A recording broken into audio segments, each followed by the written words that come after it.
সবাই জানেন ইতিমধ্যে ছড়িয়ে পড়েছে বাংলাদেশের বিভিন্ন জেলাতে। যারা যারা এই সাপটার আতঙ্কে আছেন ভবিষ্যতে আতঙ্কে থাকতে পারেন, কেননা এটা সারা বাংলাদেশে ছড়িয়ে পড়ছে।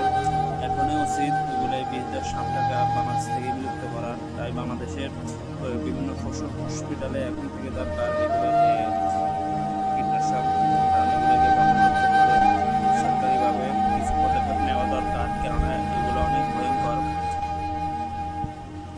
অনেক আগে বাংলাদেশে অনেক মানুষ সাপের কামড়ে মারা গেছে।